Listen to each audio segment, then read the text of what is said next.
Taming the High Cost of College, Ep004. You have kids, they grow up, and before you know it, it's time to plan for college. Where do you start? How much is it going to cost? Will you qualify for financial aid? Should you be looking into scholarships? When will you be able to retire? What about student loans? The list of questions is never ending.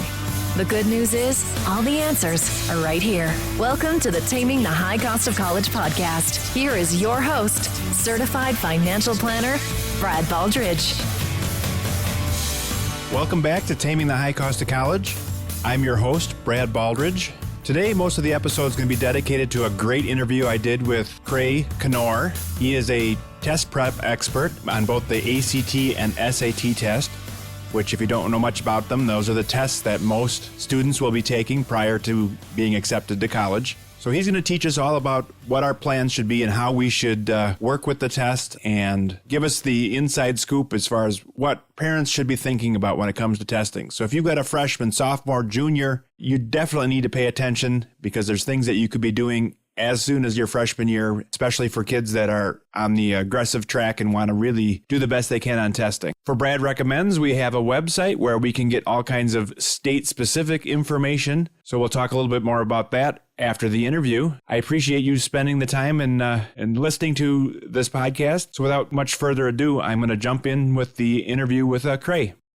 All right, so I'm sitting down with Kreigh Knerr. He is the owner of Knerr Learning Center, where he works really hard with lots of high school kids trying to figure out how to plan and study for the various college tests. So he's our resident expert, so we're going to grill him a little and learn what we can about how to do our test planning, why the PSAT is important, and all kinds of good things. So let's jump right into it. But before we get into the technical stuff, let's say hi to Kreigh. How you doing? Doing well, and you? I am doing wonderful. So tell us a little bit about yourself. Why did you get, or how did you get into the field you're in, and Sure. some of that history?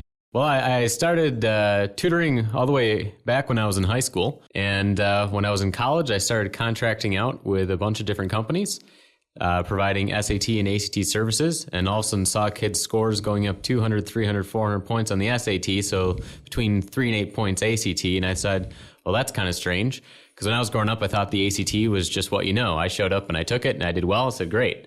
I never thought that it was a test you could study for. And I was kind of shocked. And so I started my company in Massachusetts, and then I moved it back to Wisconsin in 2009. Wow, great. Yeah, I hear you there. My prep for the ACT was I sharpened some pencils and I went to bed at night. That's about what I did. Exactly. So the game has changed. So we'll talk a little bit more about that. And you're also, it sounds like you've got some ventures that we want to talk about as well. You're starting to get into some electronic or some apps for training and test planning. Indeed. Yeah, we've built a mobile app for reading comprehension for the SAT and ACT, and then another one for the ACT science section. So it's been an odd world to get into, making mobile apps as opposed to just training students and kind of using those in conjunction. Okay. Is there anything else on the horizon that we can get the sneak peek on? Or are you going to do some of the other subjects? We might do a grammar. People keep begging us to do it. We will see. That's how I got talked into making the ACT science app. So I don't know. Well, great. All right. Well, let's talk a little bit about the test then. I think most people are a little bit confused or potentially confused. So let's assume at least part of the audience out there has like a sophomore, so they haven't really gotten into the testing much yet. So there's lots of acronyms, the ACT, SAT, all the different types of tests. So which tests are important and which ones do you need to take and what do they all mean? And yeah, the New York Times recently had an article probably coming out this past August all about how the SAT and ACT are now being taken by students everywhere. And so they're actually taking both. And the question still is this a good or a bad thing?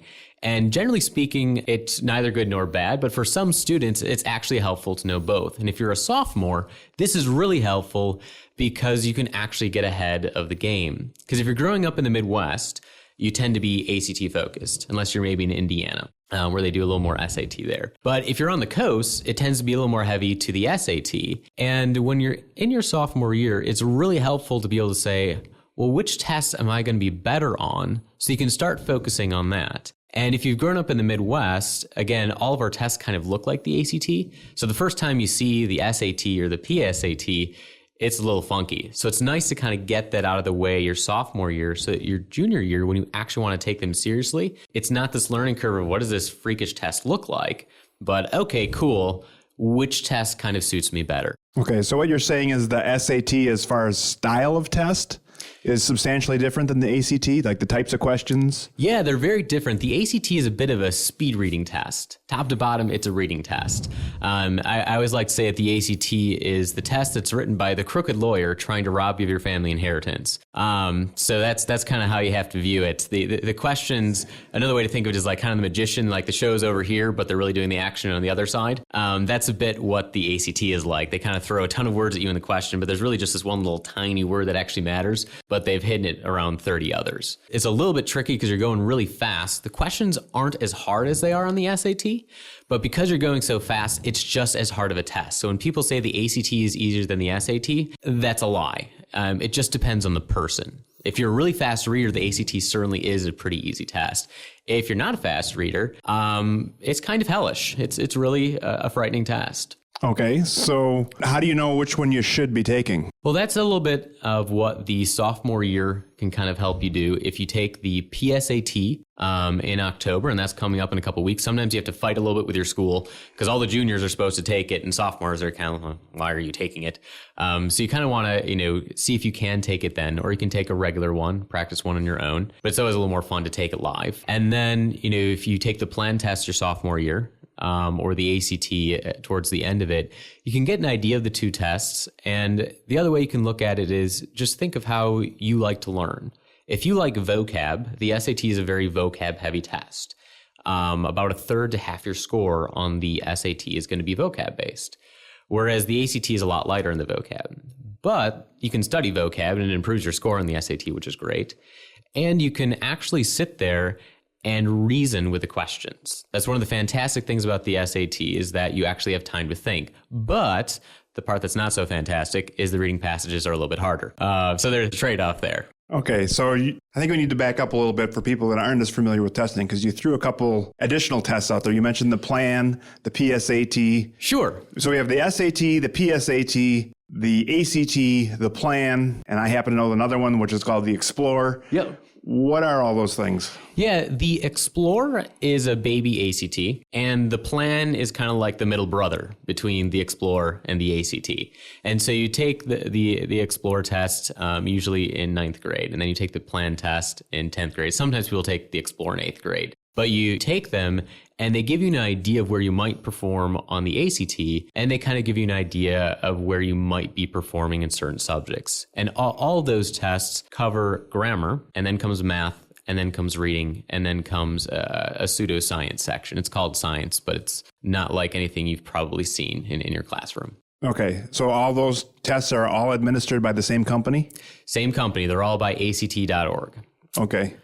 So you could kind of start practicing in 9th grade with their baby test, as you called it, and then as you move along, it helps you project potentially how well you're doing for the future tests, and when the ACT actually counts for college? Exactly. I think the Explorer gives you a range of like 6 points, and the plan test narrows it down to 5. And when you take the actual ACT, you're always going to score within a range of 3 points. They call it your testing band. So for example, if on the actual ACT you were to have a 22, that means your testing range could be a 20 to 22. It could be a 21 to a 23, or it could be a 22 to a 24. And if you were to take the test 10 times, you would find out where your scoring band is. So if you've had a 22 4 times in a row, you have a pretty good idea of where you're testing. Okay. So what you're telling us is just based on, is that with prep or without, or doesn't matter, that you're kind of naturally in a range, so to speak? You're naturally in a range. Things will come into place. Let's say you take the ACT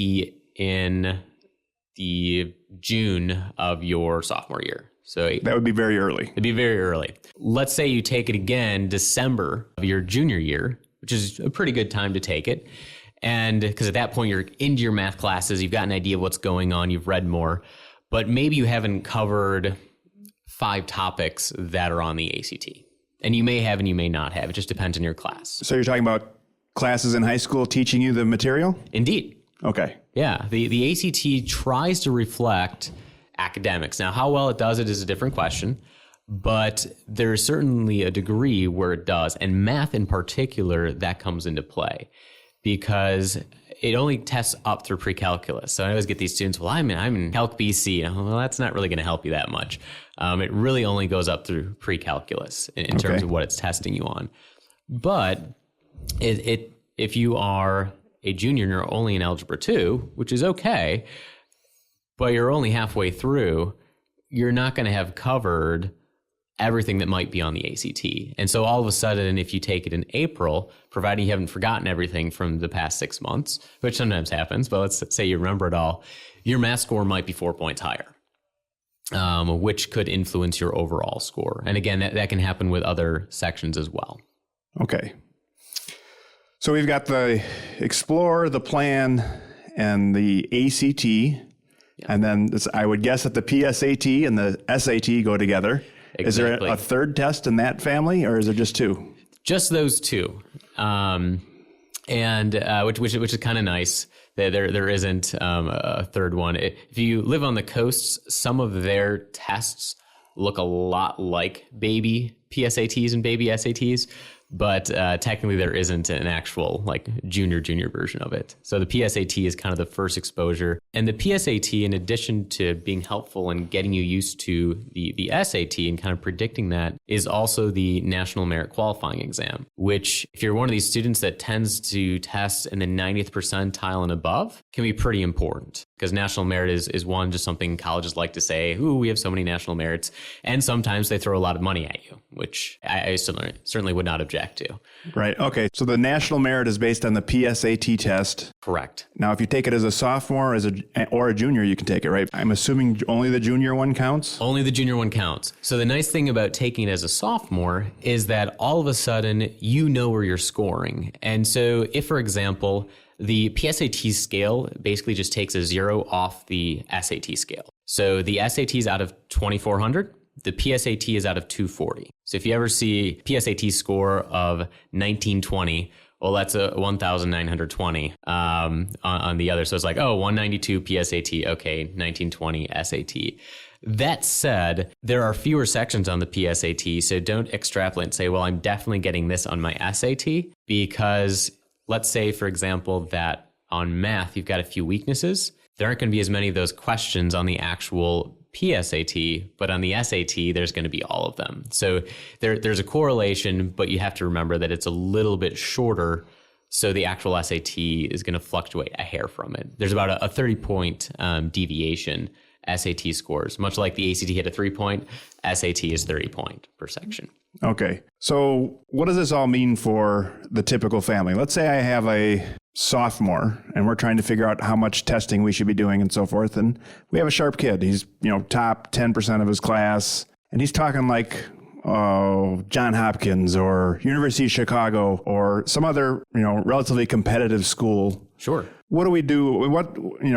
We have to build a test plan. I mean, as a college planner, I'm telling families that they need to build a test plan. I don't know how to build it necessarily, and that's why I have you in the room. But I tell them they need to have some sort of plan. Is it once and done? Is it taking it 3 times? Is it private tutoring? Is it a fancy new app? How are you going to figure out the testing? It depends on the student. And if your student's really, really motivated, then you might want to start the tutoring earlier. If your student tends to be a little lax and like, I'm super smart, I'm going to do fine, they need to take the test once without any tutoring to kind of let it show them exactly what it's going to look like. Because if you're overconfident going into tutoring, you think, my score is going to be wherever, you won't work as hard. And then as a parent, you'll have invested all this money and then you'll get to do it again. Because the first time the student kind of did the work, but they weren't really, really motivated. So it does depend on the student. I have other students that they don't really need to have pre-tested. They're pretty much like, I want national merit. I need to get into University of Chicago. What do I have to do? And so as a parent, it's kind of knowing your student. And you don't have to know them that well. They're your kids. You'll know them. So if they're the type that really do their homework right away and they get after it, they can probably get away with starting right away with a tutor, which is a good thing. But if they're a little more lax, then let them take the test, take that like December ACT so they know where they're testing. December junior year. And again, you can take those Plan and the Explorer to get you ready, but really let them know. And so if you're really concerned, you can start a little bit earlier, but December of junior year is an okay date to really start on the ACT. Okay, so you take the ACT, maybe with prep, maybe cold in December of your junior year. If you hit it out of the park, do you keep going? If you hit it out of the park, you're done. I always tell people if you've hit a 33 or higher and you're looking at those elite schools, just stop. And particularly, your East Coast schools don't even like necessarily seeing that you've taken it multiple times. Because they start to think you're a career test taker, and that concerns them. I had a student a couple years ago that had a 35, and I knew that she was capable of a 36, and I told her you can't take it again. And it broke my heart because I wanted her to have a 36, but I was like, you can't take it again, not with the schools you're applying to. And so if you really, really do well, yeah, you're done. Now we were talking colleges that care would be like the top 50-ish type schools, you know, the Harvard, Yale, Princeton. Exactly. Stanford, really high-end schools, not Madison or the Loyolas type schools. For sure. What's curious about Madison is, let's say you're on the lower end of testing, and so you've struggled a little bit for various reasons, and you're going into the test, and Madison actually likes to see, let's say the highest you've been able to get is a 25. If you've taken the ACT 7 or 8 times, for some reason, this makes Madison feel special about itself. And so they kind of look at your application like, oh, well, they took it 7 times, and it shows this determination. And so it's kind of the opposite side of the coin, whereas the East Coast schools are like, we don't want a professional test taker.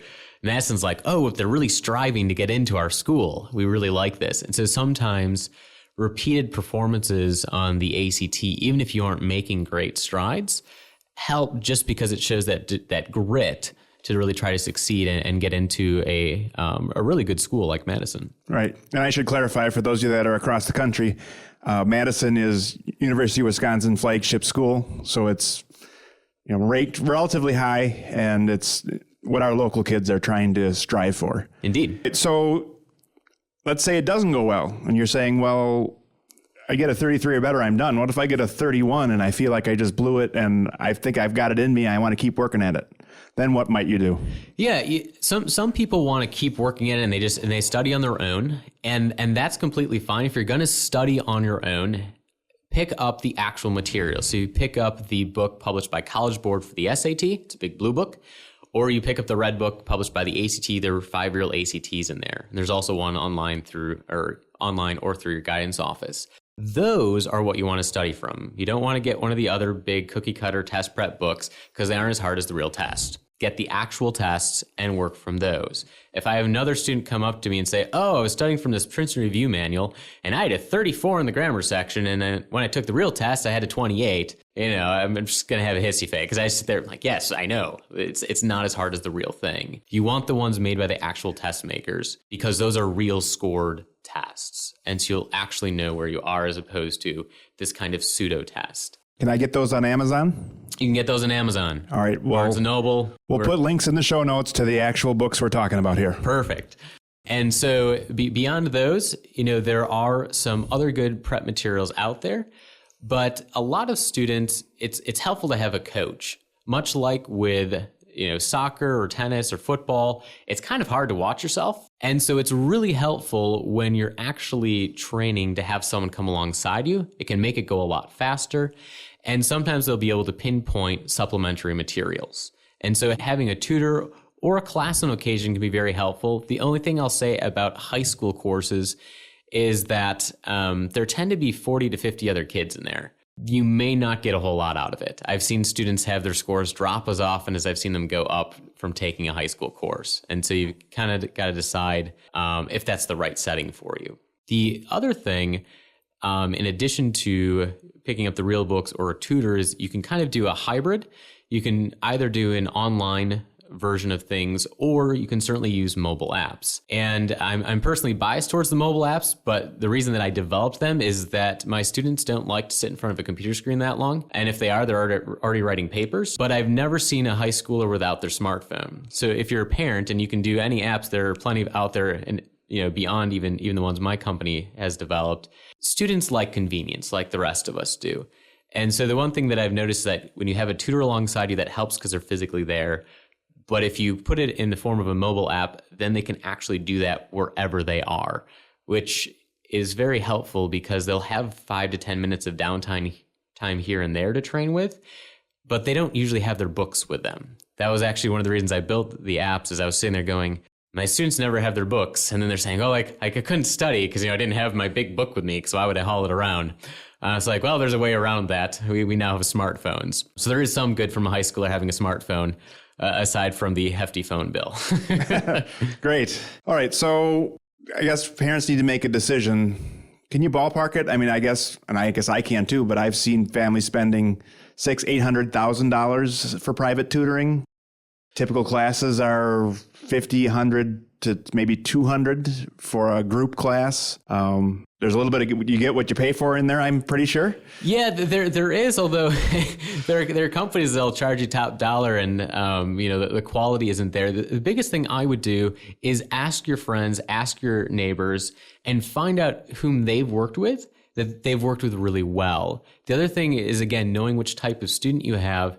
If they need a lot of hand-holding, then you're going to want, kind of a tutoring center where they're going to have more time with them. Whereas if they just need a little bit of a jolt and not like too much dragging along, then you can either go the course or you can go that tutor who meets with them, just once a week. And so, there will be different pricings on those things for sure, but knowing which student you have, if they really, really need time, then sometimes you do have to go into all right, you're going to be seeing this person 3 times a week. That's pretty rare, though. There aren't too many students that need that much hand-holding. If a company tries to tell you that you need to see them all the time, they're probably not doing their jobs. When I'm working with students, it's usually once a week because I give them homework in between. So it all depends, but really... Do they do it? Yes. Generally speaking, and I can tell when they don't. Good. But, the friends and neighbors and your guidance office, those are really good places to go because if they recommend people, usually they'll be good. And if they've had a good experience, obviously get more than that. Because when you call a company and you say, oh, can we get references? Sure, but they're going to give you their best clients. Oh, of course. So, which is fair. I mean, right. But it's helpful if you can, or even when you talk with them, ask them if they've worked with other people from your high school. And then you can talk to them and see what their experience was. Okay. Just an idea for the show notes again. Can you and I develop the 5 questions you should ask your tutor before you hire him? 5 questions you should ask your tutor before you hire him. We won't do it now. We'll do it together and we'll put it out there on the internet. Sounds great. And our show notes. Okay, great. All right. So we've chosen to do a tutor. Maybe we haven't chosen to do a tutor. So that's the December test. So now we've got essentially the spring of the junior year. Can we still take tests in the senior year? You can take tests in the senior year. You can actually take tests in terms of even financial aid, although the money's usually gone, I know. But up through the April ACT of your senior year, which is crazy. I've only had one student, I take that back, 2 students ever do that. One, it was for athletics. That's the other reason. If you're trying to get approved by the NCAA, you can actually take that all the way till June. But that's a little painful.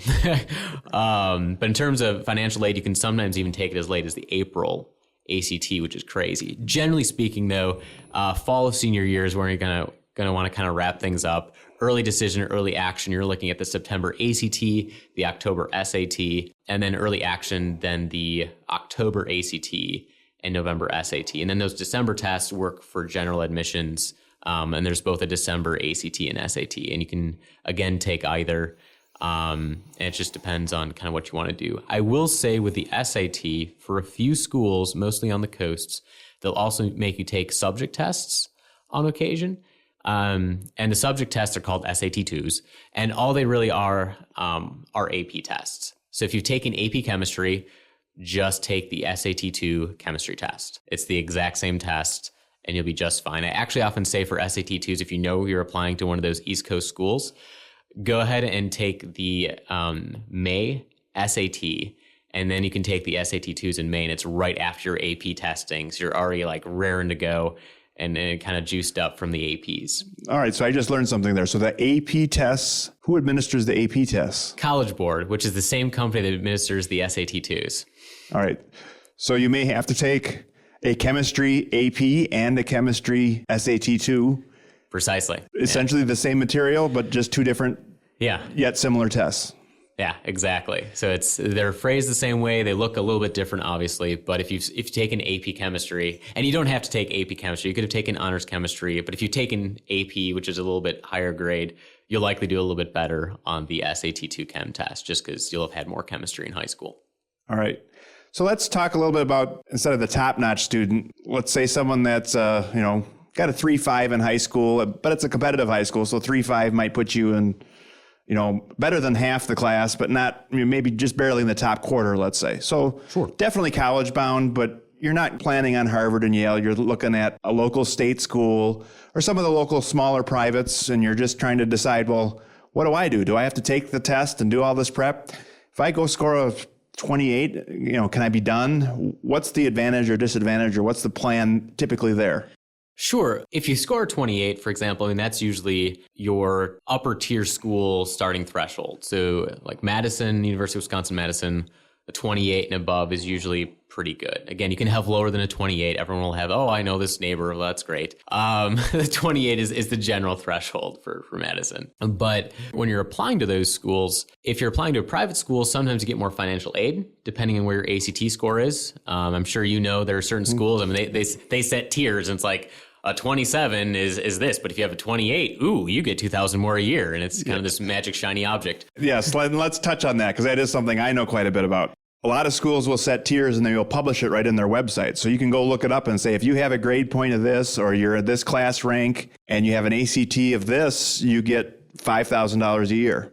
If you do better on those statistics, you get $10,000 a year, and it's published and you know about it.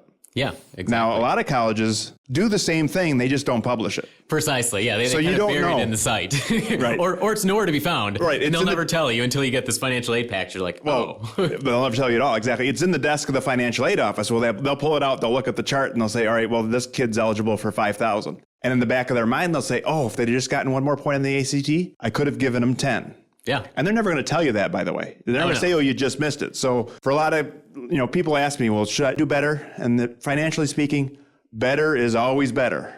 However, better may take a lot of work, and your time may be better spent improving your class rank or doing better on your essays or pursuing scholarships. Time, I think, for most families is the limiting factor of scholarships versus ACT planning versus all the other things that you can do. But I think you always want to strive to do the best you can on the ACT for most families. Yeah. One of the analogies I like to give, and it's hard to sometimes get this into a high schooler's mind, but if you put in 40 good hours of study on the ACT, or even 60 good hours of the ACT, and let's say you go up that 1 point and you go from $5,000 to $10,000 a year, well, that's $5,000 more a year for 4 years. So you've just made $20,000 for 40 hours of intensive study. That's a pretty good trade-off. I don't know too many other places that you can actually get that for a hard day's work or a hard week's work. That does sound good. And so you're implying that 40 hours of intensive study is a good goal? I mean, is likely to make a difference? Yeah, 40 to 60, it depends on the student. But if you really put in time, and again, this can be with a tutor, without a tutor. I think with the mobile apps that we have, you'd probably end up spending just with those 25 hours. Where you could spend, in addition to the practice materials. So that right there could kind of take you there. And then that's, again, you can decide how you want to do it.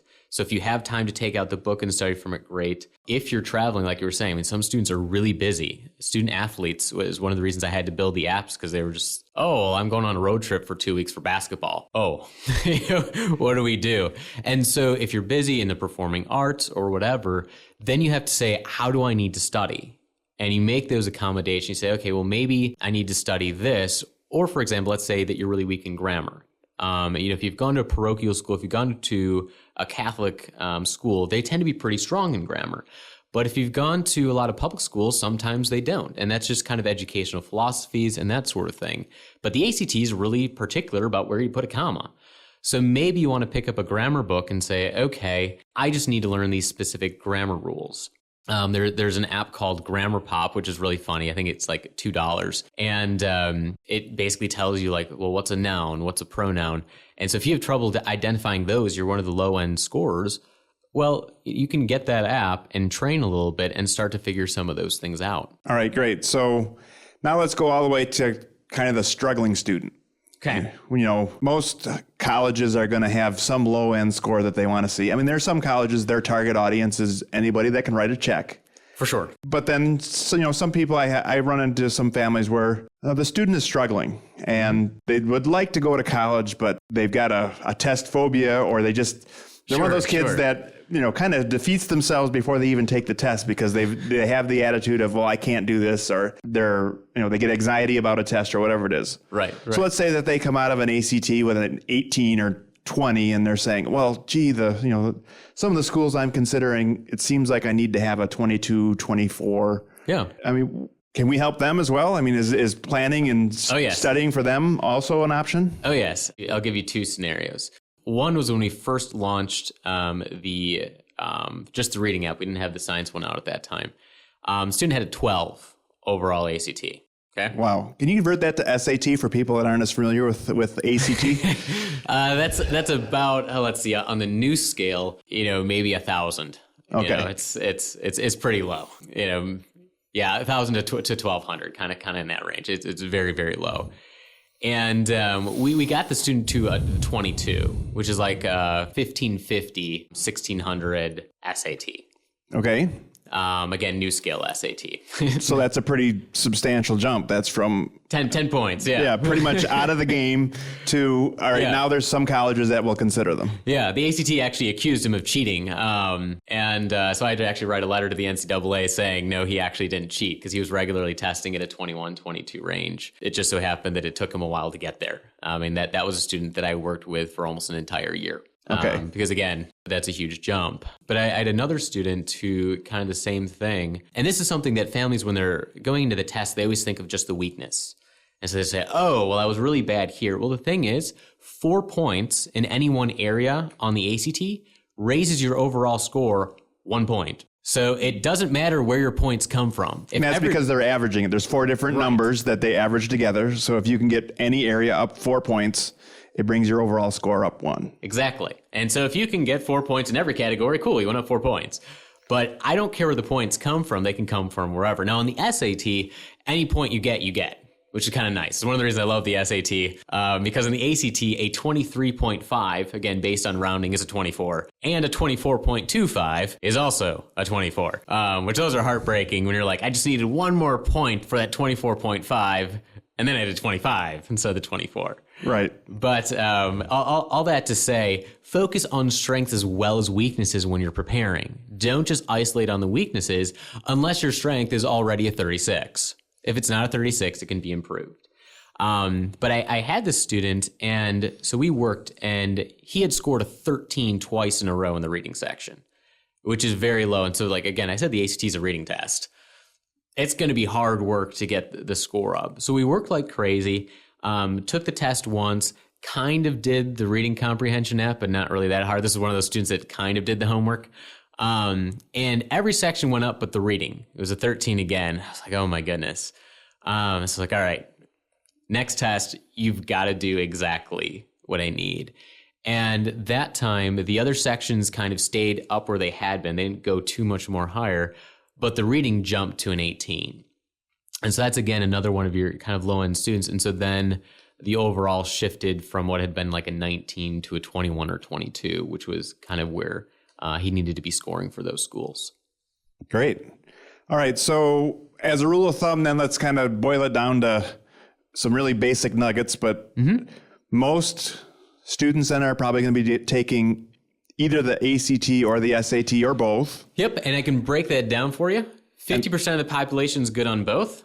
25% will be stronger ACT, 25% stronger SAT. That's why it's helpful to know, because 50% doesn't matter. But if you're on those outlying edges, very good to know, because if you're sticking with the ACT and you're in that 25% that's stronger SAT, might want to switch. Okay. And again, so parents are aware most colleges will take scores from either test now. As a matter of fact, all of them that I'm aware of, I think there might be 1 or 2 exceptions out there, but yeah, it's 99.99999%, and it's hilarious. I mean, I was in a guidance office just the other day talking with the counselors, like, the state schools accept the SAT in Wisconsin? It's like, yes, it was in the 90s that they didn't. It's like, it's not the 90s anymore. Right. It is 2013. Schools know that students are going to be taking both tests, and they're okay with that. And actually, you can even say, well, I took the SAT because I knew it was a better test for me. That shows that you know your learning style. And so when you're applying to these schools, say, yeah, this is what I took. Now, some of your state schools, both here and on the coast, more regionally to the Midwest, they might grumble a tad.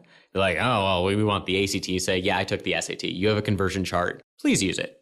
Right. So exactly. There's a chart out there that says if your ACT score is this, it's the equivalent of this on an SAT. So most colleges, when they're doing their admissions process, they think one way or the other. And generally it's by location as well. Sure. The Midwest colleges think ACT because that was their common test in their area. So if they get an SAT score, they're going to convert it to an ACT score and process the paper and figure out if they're going to admit you or not based on thinking, however, the normal way that they think.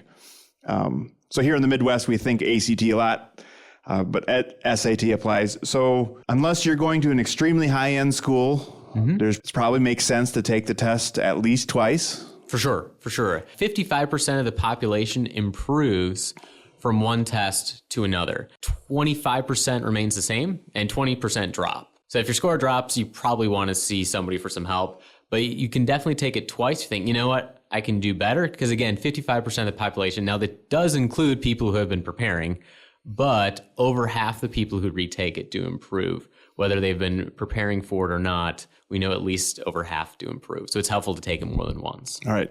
And then the planning that I think parents need to get involved in is, okay, if you're going to take it twice, what else are you going to do? Is it going to be book study? Is it going to be hiring a tutor? Is it going to be taking a class? Is it going to be some combination? And again, for my recommendation, what I tell people is a lot of times working with a private tutor, they can pinpoint, well, the reason your math is so bad is because you stink at geometry. Yep. So you need to go back and restudy the triangle. You've obviously forgot everything you've ever known about a triangle because you do really well in calculus. Yep. So obviously you can do it. You just perhaps have forgotten. So because you're working with a tutor, they can say, well, you need or participle phrases or whatever other areas. It might say, well, that's your downfall. Yep. And if you can brush up on those things, it can make a drastic difference. Other times I think it's, just general knowledge. You need to just learn the material. For sure. And I will say, the one difference you'll sometimes hear about these online programs and how they have these magical algorithms. The joke about an algorithm is it's only as good as the information you put into it. And the gigantic shortcoming of algorithm-based learning is that it only tests the areas you have weakness in. So you never see the questions that you're good at again when you're studying by an algorithm. Well, guess which questions you miss on the actual ACT? The ones you forgot to study. The ones you're supposedly good at. So the algorithm can be helpful, but don't fall too in love with it. Okay. Now let's talk a little bit about your apps then. They're available where? They're available in the iTunes and the Google Play Store. So if you have an Android phone or an iPhone, we're actually optimizing them for iPad and Android tablet coming up in the next month. Google Play requested that we join their education wing. They kind of have pre-approved apps and they wanted ours in their store. So they asked that we submit them and get them updated. And we've had a lot of schools even downloading them. So you can get it on an iPad. It's pretty clear on the iPad right now, but we're getting them upgraded. But they work perfectly, and they're actually designed for the iPhone and the Android. And our flagship app is Quoted Reading Comprehension, and it's based on my own company's research into kind of critical thinking and what a standardized test is doing, but also actually some literacy research out of Stanford University, which when I stumbled across that, I was kind of thrilled, and it kind of came together in the form of a mobile app. And the nice thing about that one is that it'll help you on either test, and it actually helps on graduate exams because it's based on the core of standardized testing instead of dealing with all this peripheral stuff. The craziest thing for me has been to see not only that students' reading scores will improve, but that their other scores, as I said, the ACT is a reading test, all of a sudden I'll see their math score going up and their science score skyrocketing just from the reading app, which is just bizarre. Because it wasn't like what I designed it for. It makes sense, but it's just kind of like, oh. It makes a whole lot of sense. My son, who's in second or third grade now, reading was holding him back in all the other subjects as well. He wasn't a strong reader, so now that he's greatly improved in that, all of a sudden he can read the math question, so he can answer the math question. Precisely. So I see that at a very young age, and I can see how that would apply at the high school and college level as well. Yeah. Now, I should say with the reading comprehension app, I think one of my students even described it as barbaric. It's kind of like that 2-ton gorilla in the room. Its goal is to kind of beat you up so that the test doesn't. And so it's a really challenging app. There's explanations, and it tells you the level of difficulty. You can even quiz by level, so you can get comfortable with just level 1s, a little bit easier questions. But its goal is to get you used to all the different types of reading you might see on the ACT. And in addition to that, really get used to that trickery, like we said in the questions, how they can just kind of phrase questions however they want to. So that's the kind of flagship app. Like I said, it'll help on the SAT and the ACT. So when you're studying with it, you're getting work on both tests, which is kind of awesome. The other app, Quoted ACT Science, is it was built because my students begged me to build it. And so I groaned and moaned and said no. And finally, after 6 months, I capitulated and built it. And that one's been great because, I've managed to convince some of my friends who are much smarter than I am to write for it, which is always wonderful. They have PhDs and they had 36s on the ACT. And so then I go through and edit and tweak it and make certain it's perfect. One of them was actually working on new scanners for the Department of Defense, for like airport scanners. Okay, right. That's his day job. And so you've got the rocket science. I've got the rocket science. And so it's really fun. We've actually, the one thing I dislike about the ACTs is they're so boring, and some of the passages on the app will be too, but we've got cool ones, and then we've got ones like on bed bugs and then like these extremophiles, so these bugs that can kind of live in deserts. They get rained on and all of a sudden they come to life. And so it's kind of cool. We bring in some more of the interesting ends of science. But the nice thing about that app is because the science section is the one that freaks out students the most on the ACT. And this includes students on the East Coast. It's hilarious. I'll look at their scores. Reading, grammar, math really high. Science is really low because on the East Coast, none of their tests look like the ACT science section. And since the ACT science section doesn't look like science, for the parents are like, why is my student doing poorly in this? Is he or she really good at science? Well, they probably are. It's just that the ACT science section is kind of this mutant hybrid of data analysis and logical reasoning on speed. And so you're going really, really fast, trying to figure out what's going on. And that's not normally how we think about science. So what the app's goal is to do is to kind of like slow that down and say, okay, you've got 3 graphs. How do we process those? We've got this table. How do we take that apart? And it's also getting them used to the terms. The ACT evaluates astronomy and geology in addition to chemistry, bio, and physics. Well, unless you're taking environmental science, you haven't seen any geology terms or astronomy terms since maybe 8th grade. That could be a challenge. That could be a challenge. You're going to sit there going, why are we talking about the stratosphere? What is this? And so it's helpful. We've even got a little glossary in there of commonly used terms. And so I usually tell students, like, don't worry about the chem and the bio if you've taken it. I'm like, but maybe take a glance at the geology, kind of get used to that language. And so what do these apps cost? The reading comprehension app is $5.99, so it's $6. And then the ACT Science app is only $5. I always joke with my students. I was like, I'm like, if it were a book, it would be about a $30 book because that's what those kind of specialized books go for. And I always say that the science app is what people pay me thousands of dollars to. And my students will come in and I tell them what to do. And they're like, oh, and I'd say the average student has gone up like 4 points in the ACT section. From the app, it's been about 3 points. Wow. So we just got results back on Monday again from the 3rd ACT that we've had the app out.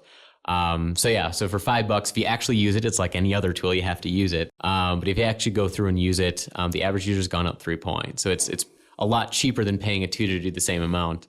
But really, really handy. Great. So that would be a great supplement even if you are working with a tutor. Oh, for sure. Yeah, we kind of built it so that it can coincide with any course you might take. Great. Well, I appreciate all this good information. I think we'll wrap things up here. Thanks a lot, Kreigh. And we will provide all kinds of links back to your websites and where we can find your apps and all that kind of stuff in the show notes. So if you want to learn more about his company. Now, you also do tutoring in the local Milwaukee area here, correct? We do. We have 2 offices in the local Milwaukee area. One in Whitefish Bay and one in Delafield. And on our website, which you'll link to, we have actually a whole host of free ACT resources that we link to. Some are available nationwide, and some are available for Wisconsin residents. Because of our taxes, we actually have access to 4 full practice exams online for free. So before you kind of say, oh, do I need to pay for this online program? There are some free options out there. So certainly you can use those. Great. Well, I appreciate your wealth of knowledge. Hopefully we'll have you back in 6 months or a year to see what's new, and we'll go from there. So thank you very much. Well, thank you for having me. Today on Brad Recommends, I want to talk about a website. It's a website for the NASFAA, or the National Association of Student Financial Aid Administrators. So this is an association for the people that work at colleges in the financial aid offices. So this is an organization where they know a lot about financial aid, and they've got a website with lots of different relevant research and so forth. But the nugget that I was able to pull out of here is there is a map on a particular page that shows the 50 states as well as the territories. And when you click on each of the individual states, it will take you to your local state college readiness. So most states out there have some form of government agency or quasi-government agency that has potentially funds to hand out or at least information to provide. So as an example, here in Wisconsin, there's some small grants for families with high need. I noticed in some of the other states, there's loan programs. Texas has a refund program, it looks like, where if you attend a state college and you progress and you graduate quickly, they're actually going to give you a rebate of some of your tuition as an incentive to stay on track and not spend a whole lot of time at college. Try and get done in 4 instead of taking 6 years to get done. So every state has some form of organization. Some are more organized than others. But this map allows you to just click on a state and get right to your own state. So we're going to put a link to this in the show notes as well. And so you'll be able to get to this map, click on your state. It'll take you to, again, your state authority on college finances. Some, and a lot of states will offer some form of grants or have special loan programs and all kinds of reciprocity agreements. So all different things that are relevant in your state. So it's a great place to start when you're researching state information. I hope you've enjoyed our podcast today. I know I learned a lot from Kreigh, and hopefully you did too. We're going to wrap things up. If you found this of interest and you know anybody that would benefit from this, I'd appreciate it if you would share it with them. Get this out there on your Facebook page or LinkedIn or however you communicate. Let your school counselors know about this program as well, if they could share that with their audience. Also, if you could go to iTunes and leave us a rating, that would be wonderful. That will help us grow in the search engines and other people can find us. But that's all for now, and we'll see you again next week. Thank you for listening to the Taming the High Cost of College podcast. Now it's time for you to take action. Head to tamingthehighcostofcollege.com for show notes, bonus content, and to leave feedback for Brad. The next step on your college journey starts now. Brad Baldridge is a registered representative of Cambridge Investment Research and an investment advisor representative of Cambridge Investment Research Advisors, a registered investment advisor.